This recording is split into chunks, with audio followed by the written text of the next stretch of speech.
En fait, je dirais que vraiment c'est un drame déplorable. Nous avons perdu 5 enfants innocents qui ne connaissent absolument rien, même la gravité. Mais les dispositions sont en train d'être prises. Nous avons trouvé des motopompes pour un premier temps afin de vider complètement le canal pour voir si on n'a pas d'autres enfants qui continuent à se qui sont noyés dedans. Mais en plus de ça, la machine va venir forcément pour casser ce canal, pour ne pas que ça se répète. Même s'il y a maintenant de la pluie, l'eau va couler directement vers le canal principal et qui traverse la piste de l'aéroport. Est-ce que vous avez rencontré les familles pour les consoler, les familles? Non, pour le moment, je n'ai pas encore rencontré les familles pour le consoler, mais je me suis adressé aussi aux sages. Parce que la première fois, vous avez su quand même ce qui s'est passé. Alors j'étais obligé d'appeler les sages afin de pouvoir discuter avec des familles victimes et la population tout entière. C'est la Guinée qui a perdu. Nous avons perdu 5 enfants, ce n'est pas seulement les familles biologiques, mais c'est la Guinée tout entière qui a perdu.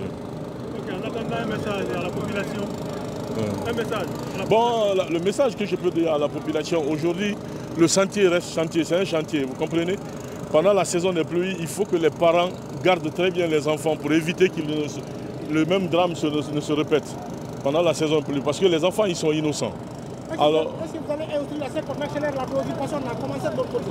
Non, tout de suite, là, j'ai donné des instructions. On va arrêter de l'autre côté parce qu'il n'y a pas assez de danger là-bas pour venir faire. À partir de demain, nous allons commencer à faire la clôture de ce côté, là où il y a eu le drame. C'est moi qui vous remercie. Dans la journée du 15 mai 2025, notre parquet a été informé de la découverte des corps de 5 enfants sous le chantier de construction de l'aéroport régional de l'Abbé. Aussitôt informés, nous nous sommes rendus sur le lieu en compagnie du juge d'instruction du tribunal de première instance de l'Abbé pour y constater les faits. Après que les corps soient sortis de la fosse remplie d'eau creusée par la société en charge des travaux, ils ont été déposés à la morgue de l'hôpital régional de l'Abbé pour les besoins d'enquête.